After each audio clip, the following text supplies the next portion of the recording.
우리가 저번 시간에 마태복음 27장 후반부를 보면서 예수님이 드디어 십자가에 죽으셨고 장사됐습니다. 그리고 로마 병사들이 굳게 그 예수님의 무덤을 지켰습니다. 근데 그 요청을 누가 했다고 그랬죠? 대제사장들이.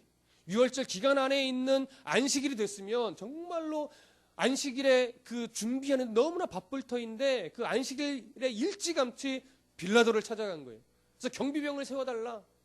그래서 로마 병사들을 붙여준 거죠. 굳게 지키게 한 거예요. 그들이 왜 그래요? 부활하실 것에 대한 염려. 그게 진짜 부활하셨건 아니 부활했다고 꾸며내려고 누군가 훔쳐갈 의도가 있건 없건 어쨌든 부활했다고 하는 것 자체를 막으려고 로마 병사를 요구해서 굳게 지키게 한 겁니다. 그래서 로마 병사들이 얼마나 군기가 삼엄했는지 말씀을 드렸어요. 보통 군기 아니었습니다. 자기에게 맡겨진 경비의 책임을 조금이라도 소홀히 하여 흠이 책이 잡히면 어떻게 돼요? 그 대가가 뭘로 한다고 그랬죠? 사형이에요. 그러니 경비가요, 그들의 군기가 보통 센 게 아니에요. 왜? 죽음으로 그걸 대신하기 때문에. 그러니까 경비가 소홀히 해서 뭐 예수님의 시체가 없어진다 이건 말이 될 수 없는 거죠. 그렇게 굳게 지켜서 3일이 지났습니다. 시간으로 되면 3일이 안 돼요. 그러나 날수로는 3일이 됩니다. 날수로는. 그렇게 해서 오늘 본문 8장 1절에 보면 안식일이 다 지나고 안식 후 첫날이 되는 새벽에 이렇게 말합니다. 안식 후 첫날이 뭡니까? 바로 오늘의 일요일이에요. 예, 우리가 말하는 주일 이 개념이 여기서부터 시작이 되죠. 바로 안식 후 첫날 이 새벽, 주일이 된 이 새벽에 막달라 마리아와 다른 마리아가 무덤을 보려고 갔습니다. 자, 이 이른 새벽에 안식 후 첫날이 된 주일이 된 이른 새벽에 이 여인들이 왜 이렇게 일찌감치 예수님의 무덤을 찾아갔을까요? 누가복음을 한번 찾아가 보실까요? 누가복음 24장 1절. 자, 누가복음 24장 1절을 한번 찾아보십시오.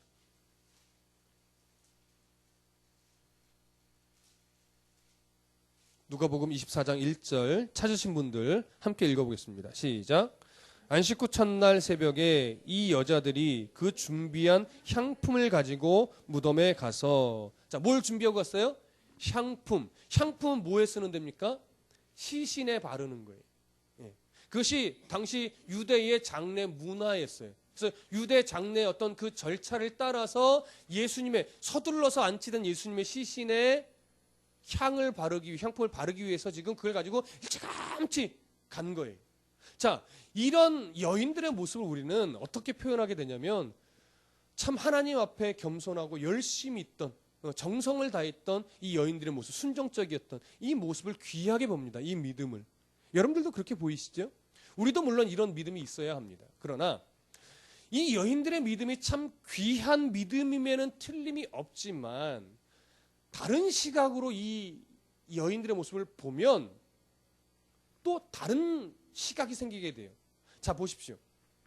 전날 그 예수님이 무덤에 안치될 때, 전전날이죠. 안치될 때 예수님의 시신을 누가 장례했죠? 요셉과 그 다음에 누구였죠? 니고데모. 근데 니고데모가 올 때 뭘 갖고 왔습니까? 장례에 필요한 향품까지도 다 가지고 왔어요.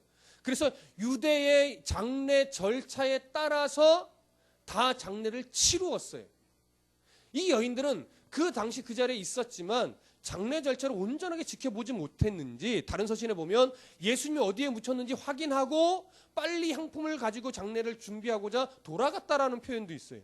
이런 것으로 볼 때 이 여인들은 예수님의 장례가 온전하게 치루어졌다라는 사실을 기억하지 못했을 수도 있고 아니면 장례를 어떻게 치루었는지 살펴보지 못한 상태로 돌아갔을 수도 있어요. 그러니까 어떻게 보면 이 여인들은 자신들의 열심은 있었지만 바르게 지켜보지 못한 거예요. 그리고 또 하나, 이 여인들은 뭘 지금 기대하지 못하고 있는 거죠? 그렇죠. 부활을 기대하지 못하고 있는 거예요. 부활을 기대하지 못하니까 그의 정성이 무엇으로 표출돼요? 장례를 좀 예수님을 정성스럽게 치러드리고 싶다라고 하는 어떤 정성스러운 자기들의 열심으로 표출이 되는 거예요. 그러니까 그 열심과 그 마음은 분명히 귀해요. 우리가 본받을 만합니다. 그러나 그 열심과 애씀이 뭘 놓쳐요? 예수님의 말씀의 그 진의를 놓친단 말이에요. 오늘 우리의 신앙이 자칫 이런 위험 요소가 있는 거예요. 지금 이 여인들은 책망을 받았는데 이런 차원의 문제가 아니라 예수님의 그 내가 3일 만에 부활할 것이다 라고 하셨던 그 말씀들을 자꾸 잊어버린 이들의 연약함이 여기서 발견이 된다라고 하는 거예요. 그렇죠? 우리가 늘 우리 올 초에도 제가 낙심하지 말라라고 하는 큰 주제, 일상 속에서 그리스도를 살기 위해 우리가 낙심이라는 놈을 떨쳐버려야 된다라고 하는 주제를 가지고 제가 4번의 설교를 했습니다. 이것이 여러분들이 설교를 들을 때 위로가 됐을 수도 있겠죠. 그래서 힘을 내려고 또 마음에 굳게 먹었을 수도 있겠죠. 그러나 또 하루가 지나고 또 한 주가 지나면서 삶 현실이라는 문제가 또 무게감 있게 내게 다가오면 자꾸 잊어버리고 그때 받았던 은혜, 그때 했던 결심들이 자꾸 어느 순간 뒤에 가 있고 그러면서 또 현실에 오는 무게와 그런 염려, 근심들이 또 나를 사로잡고 있고 그렇게 되는 거예요. 왜요? 자꾸 예수님이 주셨던 말씀을 견고하게 붙잡지 못하는 우리들의 성향 때문에 그렇습니다. 그러니까 어떻게 돼? 자꾸 잊어버리고 놓치니까 우리는 계속 가르치고 계속 전하고 계속 생각하기 위해서 서로 교제하는 수밖에 없는 거예요. 그래서 성도의 교제가 필요한 겁니다. 그래서 예배의 자리가 소중한 겁니다. 왜요? 예배의 자리와 성도의 교제를 통해서 그러한 연약한 나를 계속 발견하고 내가 왜 이렇게 연약했지? 내가 이렇게 쓸데없는 고민에 빠졌지? 이걸 찾는 거예요. 그러기 위해서 성도의 교제가 필요한 겁니다. 그래서 내가 이렇게 힘들었는데 다시 말씀으로 힘을 얻었어요. 이런 나눔도 필요한 거예요. 맨날 내가 어제 네일 아트를 받았는데 이쁘죠? 이런 거 나누지 말고 그런 거 나눌 수도 있지만 그게 주가 되면 안 돼요. 요즘 성경 한 자도 못 읽었었는데 다시 힘을 내야 되겠어요. 성경 좀 읽으셨어요? 뭐 예를 이렇다든가 제가 어제 참 힘들었는데 다시 말씀을 기억해 보니까 내가 왜 힘들었는지 모르겠어요. 저를 위해서 좀 기도해 주세요. 막 이런 교제들이 좀 일어나시라고요. 그렇죠? 이 여인들 안에 이런 안타까움이 있었던 거예요. 그런데 자 2절 넘어가 보십시오. 2절 함께 읽어보겠습니다. 시작. 큰 지진이 나며 주의 천사가 하늘로부터 내려와 돌을 굴려내고 그 위에 앉았는데 여기 보니까 이 여인들이 무덤을 보러 갔을 때 어떠한 자연현상이 일어났어요? 큰 지진이 일어났어요. 근데 이 큰 지진이라고 하는 말은요, 세이스모스라고 하는 헬란 말인데 이것은 그냥 단순하게 자연현상으로서의 지진이나 땅의 흔들림을 말하는 것이 아니라 어떤 신적인 존재가 땅에 현현할 때, 나타나실 때, 임하실 때 나타나는 현상으로서 사용될 때 쓰는 단어예요. 그러니까 단순한 지진이 아닌 거죠. 누가 보아도 이것은 그냥 자연현상이 아니라 뭔가 신적인 존재에 의한 이 그 임재를 상징하는 흔들림이다라고 하는 걸 알 수 있을 만큼의 자연현상이에요. 그런 현상이에요. 그러니까 지금 그러한 하나님의 임재, 영적인 존재, 신적인 존재 임재가 있던 여기에 임한 거예요. 그러면서 누가 지금 왔어요? 천사가 하늘로부터 내려와서 돌을 굴려냈죠. 이 장면을 누가 보게 됐어요? 여인들이 보게 된 거예요. 그런데 오늘 2절을 헬라 성경으로 보면요, 아주 중요한 것 하나를 번역하지 않았어요. 여러분 설교할 때 제가 이 구절에 정말 중요한 거 하나 번역하지 않았습니다 라고 할 때 주로 나오는 단어들이 뭐든가요? 접속사들이에요. 대부분이 그래요.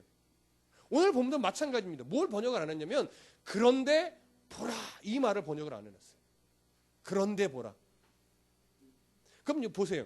1절에 여인들이 찾아온 이야기를 기록해 놓고 그런데 보라라고 하면서 큰 지진이 일어나서 천사가 임하여 돌을 굴려낸 사건을 기록했다면 이 두 가지의 어떠한 중요한 초점을 가지고 대조를 시키고 있는 거예요. 그렇죠? 그럼 뭘 대조를 하는 걸까요? 예수님의 부활을 기대하지 못하고 달려왔던 이 여인들의 상태와 실제로 말씀하신 대로 부활하신 예수 그리스도의 모습을 뭐예요? 비교해서 대조시켜 놓는 거죠. 무슨 말씀이 이해되시겠습니까?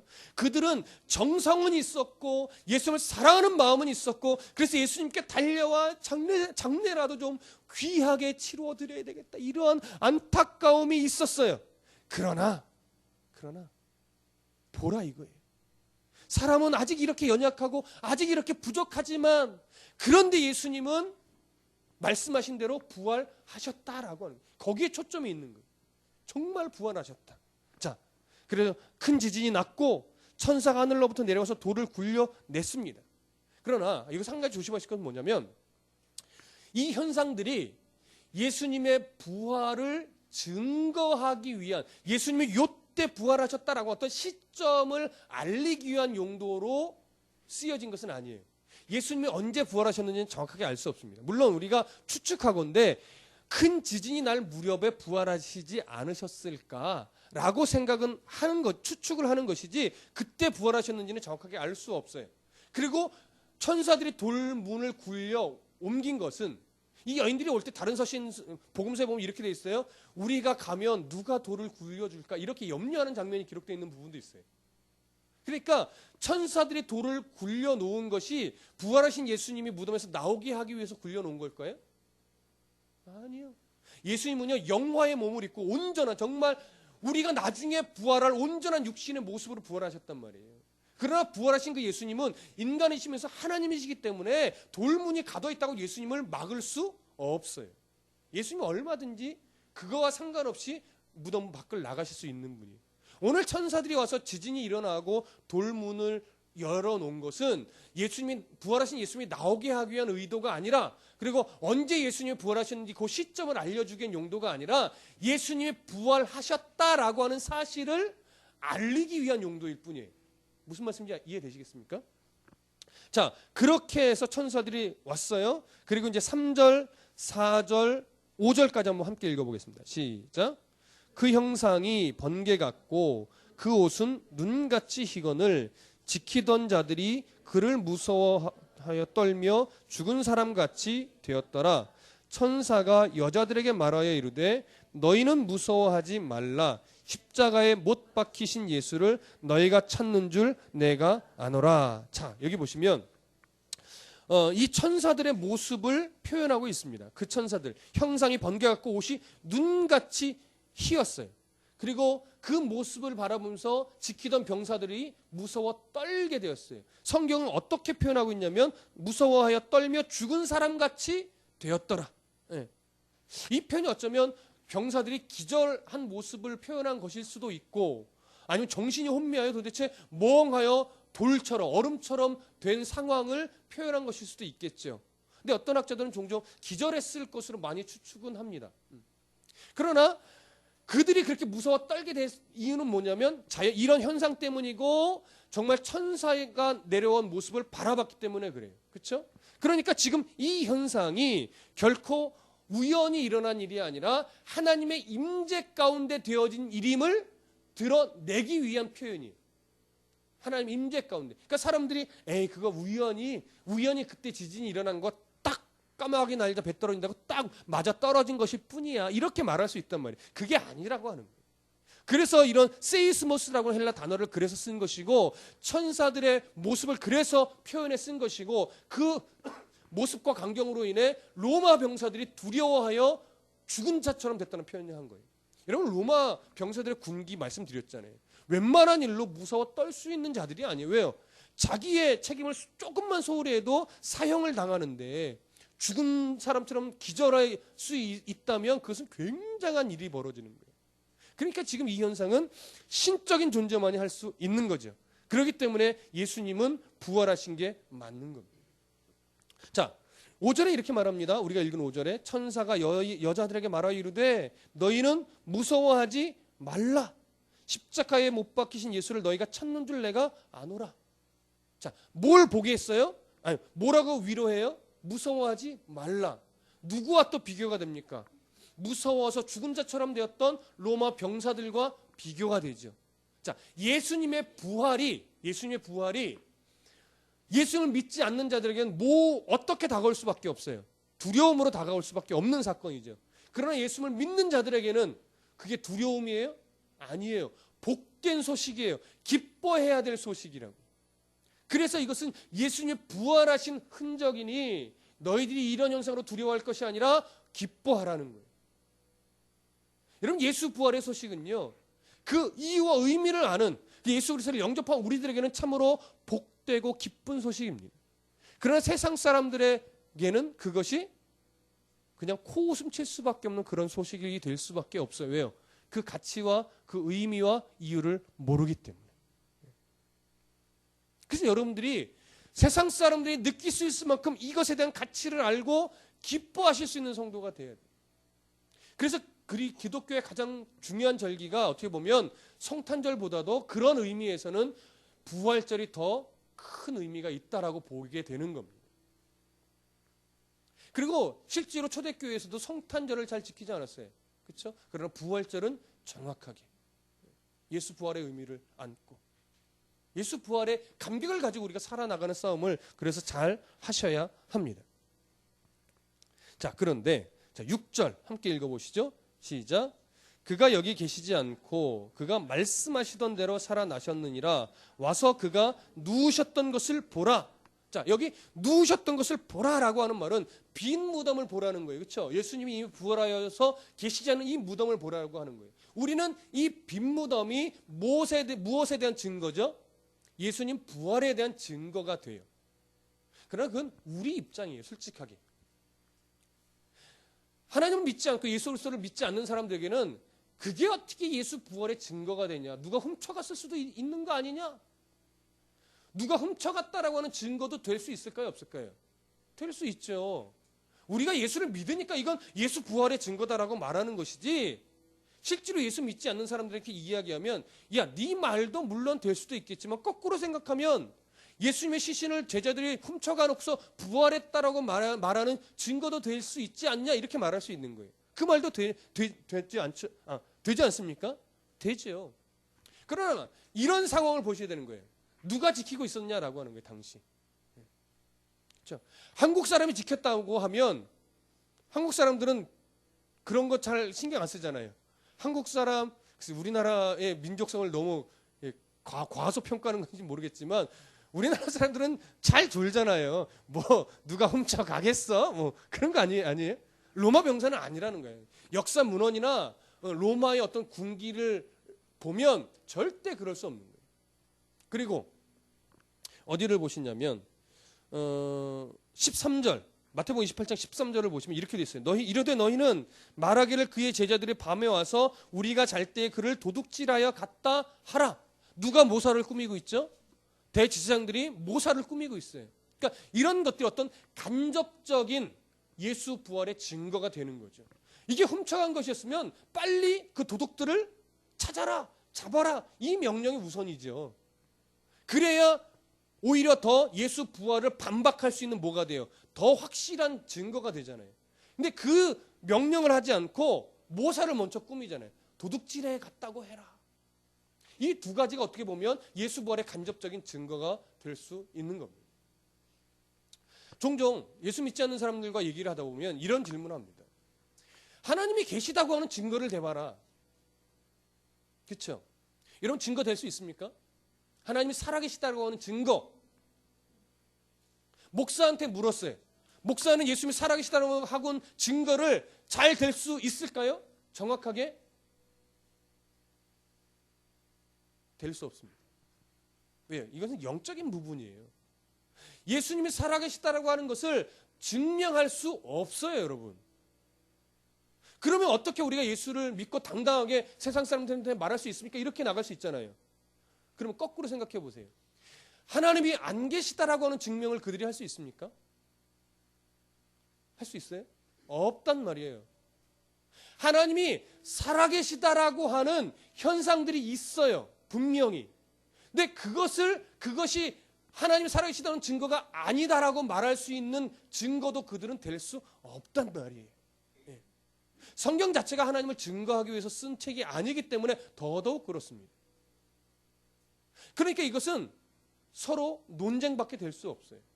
근데 그들도 하나님이 살아계시지 않다, 하나님이 계시지 않다라고 하는 증거를 할 수 없기 때문에, 증명을 해낼 수 없기 때문에 하나님은 살아계시는 겁니다. 여러분, 유명한 철학자들 중에 이런 증거를 내미는 사람이 있어요. 우리 성도님하고도 그런 이야기를 나눈 적이 있었는데, 가능성 있는 것에 베팅을 해라. 이런 글이 있어요. 가능성이 있는 곳에. 뭐냐면 예를 들어서 이런 거죠. 이제 우리 신앙적으로 얘기하면 하나님이 안 계실 수도 있고 계실 수도 있죠. 그렇죠? 그러면 하나님이 안 계시다고 하는 것에 베팅을 하는 것이 더 좋을까요? 하나님이 계시다고 하는 것에 베팅을 하는 것이 더 좋을까요? 보세요. 하나님이 안 계시다고 하는 곳에 베팅을 걸었어요. 그러면 하나님이 안 계시면 본전이죠. 만약에 계시면 큰일이죠. 근데 하나님이 계시다 하는 곳에 베팅을 걸었어요. 근데 안 계셔요. 그럼 뭐 문제될 거 있어요? 없죠. 근데 계신다면 안도의 한숨을 쉬게 되는 거죠. 이건 그냥 철학자의 논리예요. 철학자의 논리. 무슨 말씀인지 아시겠습니까?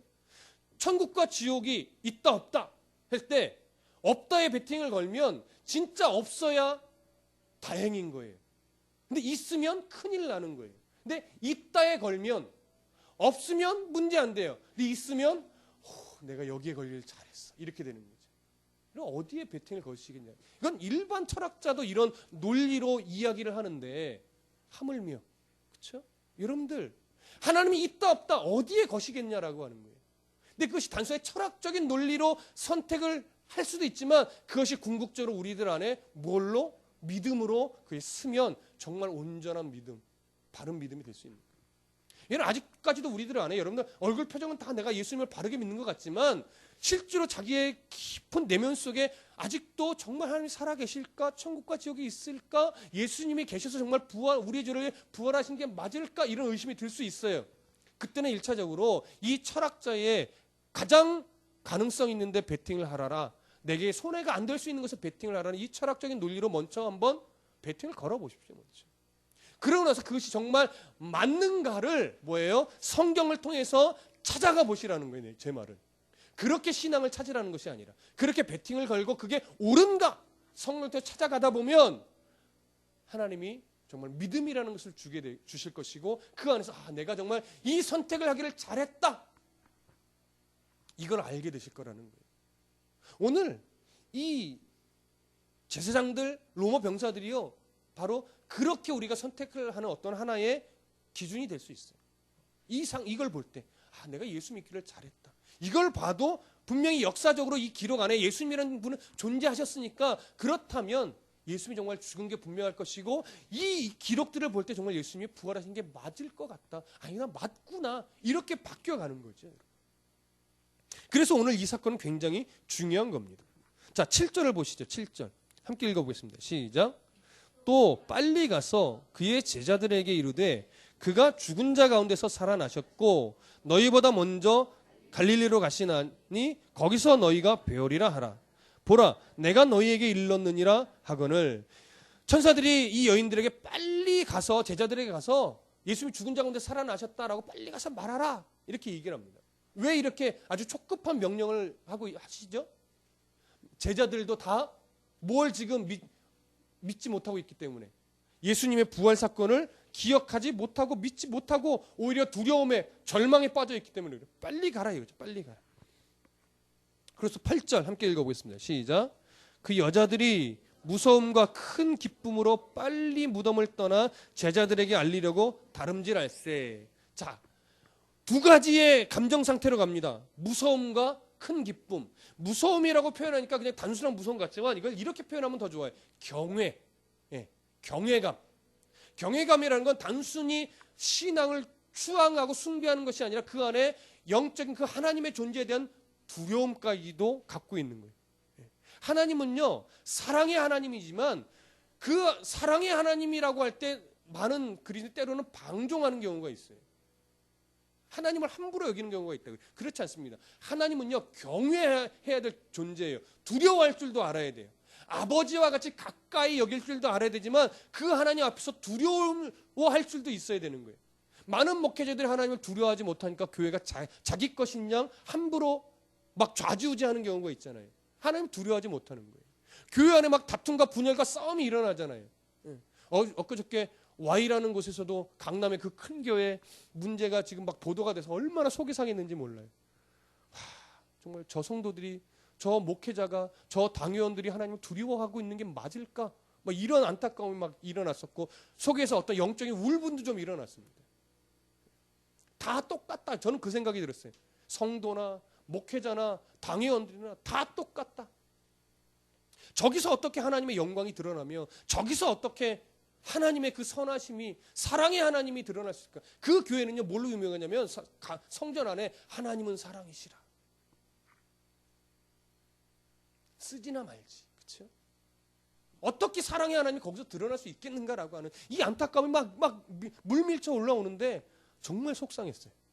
부끄러웠고. 그래서 제가 그랬어요. 우리 집사람도 들었는데 창피해. 뭐 이런 소리를 집 안에서 보았음에도 불구하고 막 그게 입에서 막 나오는 거예요. 사랑의 하나님이 드러날 수 없죠. 그런데 이들이 지금 이 제자들이 그 예수 부활을 기다리지 못하니까 여인들이 천사를 만나고 이 두려움, 정말 하나님 살아계신 게 맞구나, 하나님 앞에서 바른 믿음을 소유해야 되는 이 두려움과 또 뭐예요? 부활의 큰 기쁨, 이걸 가지고 제자들한테 달려가는 거예요. 이 소식을 전하려고. 우리 그리스도인의 삶이 이래야 됩니다. 두려움과 큰 기쁨을 가지고 우리 세상 속에서, 우리 삶의 현실 속에서 예수 부활의 그 향기가 전해지도록 살아야 되는 거예요. 말로만이 아니라 맨날 싸우면서 어떻게 예수 부활의 기쁨이 전해질 수 있겠습니까? 맨날 다투고 맨날 욕하고 맨날 근심하고 맨날 짜증내고 그러면서 어떻게 예수 부활의 감격이 이웃에게, 가족에게 증거되어 줄 수 있겠냐고요. 그러니까 뭐예요? 두려움과 큰 기쁨을 가지고 내 살아가는 그 현장 속에서 예수 부활의 감격이 전해질 수 있도록 우리가 그래서 살아야 돼요. 그래서 소소한 일상 속에서 그리스도인으로 살아야 되는 이 싸움을 우리가 잘해야 되는 겁니다. 이거 안 하면요, 아무리 예수 믿으세요, 예수 우리 위에 죽고 부활하셨어요, 아무리 말로 떠들어도 증거가 될 수 없어요. 너나 잘하세요 라고 하는 말이 다 자연스럽게 나올 수밖에 없는 거예요. 그 교회를 보면서 뭐라고 말하겠습니까? 세상이 아유 너나 잘하세요 이러지 않겠습니까? 정말 창피했어요. 정말 창피했어요. 그래서 다시 한번 결심했어요. 맡겨진 사명대로 바르게 가자. 교회 키우려고 하지 말아라. 하나님이 키워가시는 대로만, 하나님이 넓혀가시는 대로만, 그리고 부자 되지 말자. 그건 정말 제가 다시 한번 각오했어요. 돈이 많으니까 그래요. 규모가 커지니까 이 넘어질 요소가 너무 많은 거예요, 여러분. 교회는요, 투명해야 돼요. 투명하게 잘 써야 돼요. 그래서 교회가 부자가 되면 안 돼요. 하나님이 허락하신 재정을 바르게 필요한 곳에 잘 써야 돼요. 그래서 교회는 조금 가난해야 됩니다. 그런 의미에서 성도도 조금 가난해야 됩니다. 많이 버시지 말라는 얘기가 아닙니다. 하나님이 건강 주시고 직장 주시고 재능 주셔서 벌어지게 된 돈이 많건 적건 잘 써서, 바르게 잘 써서 정작 자신은 조금 가난한 듯, 가난하게 살으시라는 말이 아니라 가난한 듯 사셔야 돼요. 그게 그리스도인의 모습이에요. 넉넉하지만 가난한 듯 살아가는 그런 성도여야죠. 목사 그래서 부자 되면 안 됩니다. 때로는 그래서 저는요, 좀 과하게 목사 좋은 차 타고 다니면 안 돼요. 그런 차원에서 좋은 차 타시고 다니시는 목사님을 뭐라고 비난하는 것이 아니라 그런 차원에서 목사님들이 조금 더 뭐 해야 돼요? 중심을 조금 가난한 듯 가져가셔야 돼요. 그래야 거기서 뭐가 드러나요? 하나님의 사랑이 더 잘 드러나기 때문에 그래요. 성도도 마찬가지입니다. 이 두려움과 큰 기쁨, 이것이 일상 속에서 배어날 수 있도록 우리 함께 힘모아서 살아가시자고요. 그래야 예수 부활이 전해질 수 있어요. 자, 9절 함께 읽어보겠습니다. 시작. 예수께서 그들을 만나 이르시되 평안하냐 하시거늘 여자들이 나아가 그 발을 붙잡고 경배하니, 예수님이 그렇게 달려가는 여인들을 먼저 뭐예요? 만나 주셨죠. 얼마나 놀랐을까요? 그리고 얼마나 기뻤을까요? 그러자마자 엎드려서 예수의 발을 붙잡고 뭐예요? 경배했어요. 이 발을 붙잡고 경배한다는 것은요, 가장 자기가 표현할 수 있는 최고의 존경과 사랑을 표현했다라고 하는 거예요. 자, 그럼 여기서 우리가 오늘 결론적으로 이 말씀을 좀 나누고 싶어요. 10절까지 읽고 말씀드릴게요. 시작. 이에 예수께서 이르시되 무서워하지 말라, 가서 내 형제들에게 갈릴리로 가라 하라, 거기서 나를 보리라 하시니라. 누구에게 가서 갈릴리로 가라, 예수님 말씀을 전하라고 해요? 내 형제들에게. 이 내 형제들이라고 하는 것은 누구를 대상으로 하는 겁니까? 사도들, 제자들과 함께 꼭 12명의 그 제자들만을 지칭하는 것이 아니고 그들과 함께 있던 다른 제자들도 마찬가지 표현하는 겁니다. 근데 그들은 지금 어떤 수준이에요? 예수의 부활을 기다리는 소망 가운데 있는 그런 성도들이 아니에요.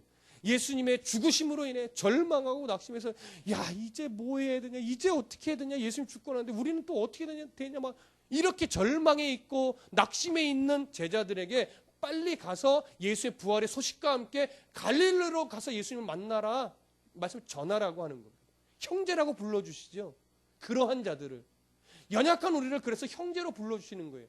하나님을 아버지로 모신 한 형제, 영적인 가족 공동체로 하나님이 인정해 주시고 불러주시는 거예요. 믿음이 좋은 상태에서, 믿음을 잃지 않은 상태에서 형제로 불러주시는 것이 아니고요, 연약해 있는 그 상태의 제자들을 내 형제다라고 불러주시면서 다시 뭐예요? 힘을 주시는 거예요. 그러니까 오늘 우리가 그래서 위로가 되는 겁니다. 근데 보세요, 여기서 우리가 놓치지 말아야 될 한 가지가 뭐냐면, 이러한 부활의 첫 소식, 그렇죠?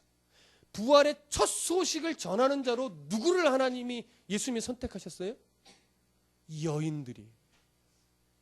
우리는 제자들일 것 같은 생각이 들잖아요.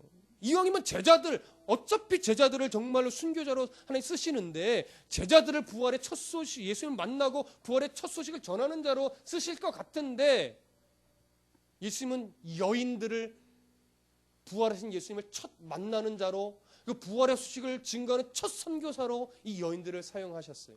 왜 여인들을 선택하셨을까요? 정확하게 이유를 말씀드리긴 조금 어렵지만 우리가 성경을 통해서 찾아볼 수 있는 것은 뭐냐면요, 딱 하나예요. 예수님을 사랑하는 여인이었어요. 그리고 가장 낮은 자였어요. 무슨 말씀 이해되시죠? 가장 낮은 자, 가장 소외된 자, 그런 여인들을 예수님이 만나셔서 부활의 첫 소식을 전하는 자로 쓰셨어요. 이 여인들이 자격이라고 하면 하나밖에 없어요. 예수님을 사랑하는 자였다. 근데 이들도 앞에서 봤죠. 믿음은 아직 수준이 별로 높지 않았어요. 부활의 예수님을 기다리지 못한 자라고요. 그러나 예수님을 사랑하여 그래도 정성껏 향품을 바르려고 갔던 여인일 뿐이에요. 근데 그 여인들의 그 모습을 책망하거나 너 왜 날 기다리지 못했냐, 너 왜 믿음이 그 정도밖에 되지 않냐, 이렇게 책망하시지 않고 그 여인들이 하나님을 사랑하는 그 마음만 예수님이 받으시고 그들을 통해 예수 부활의 소식이 전해지게 하셨다라고 하는 사실이에요. 그러면 왜 이게 중요하느냐? 예수 부활을 증거하는 자의 삶을 살아갈 때 하나님이 다른 조건을 보신다 안 보신다? 안 보신다라고 합니다. 제자들을 부르셨다면 제자들 정도는 돼야 하나님이 쓰신다, 이렇게 나갈 수 있어요. 그렇죠? 그런데 아니라는 거예요. 아무런 조건 필요 없다 이거예요. 건강, 뭐 물질, 재능, 학벌, 명예, 그런 거 가지고 예수님을 전하는 거 아니다라고 하는 거예요. 가장 연약한 자, 그러나 뭐만 있으면 돼요? 하나님을 사랑하는 마음만 있습니다. 그러면 연약해서 낙심해 있어도 하나님이 만나셔서 그들을 일으키신다고요. 일으켜서 또 쓰신다고요. 무슨 말씀인지 아시겠습니까? 낙심에 있으셔도 돼요. 절망 가운데 있으셔도 돼요. 왜요? 우리 하나님이 일으키실 거기 때문에.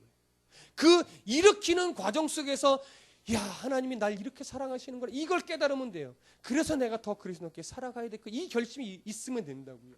여러분들이 성경 일독해야 하나님이 쓰시는 거 아닙니다. 여러분이 성경 공부를 다 패스해야 하나님이 쓰시는 거 아니에요. 여러분이 영어에 능통하고 외국어를 잘하고 이래야 하나님이 쓰시는 것 아니라고요. 헌금 많이 해야 하나님이 쓰시는 것 아니라고요. 여러분, 하나님 사랑하십니까? 이 입술이 다 아멘들 하시는 것 같아요. 하나님 사랑하시죠? 그거면 충분하다고요. 오늘 예수님을 사랑했던, 그래서 예수님 만나자 엎드려 발을 붙잡고 경배했던 이 여인들을 하나님이 쓰시는 것처럼 그저 하나님 사랑하는 마음 있는 그 중심 하나만 하나님이 보시고 그러한 자들을 일상 가운데서 힘주시고 위로하시고 품으시면서 그들을 통하여 뭐예요? 예수 부활이 증거되어지는 거예요. 그러나 정확한 거 하나는 우리를 통하지 않으면 예수 부활의 소식이 증거되어지지 않도록 하셨어요. 그래서 이 여인들을 쓰신 겁니다.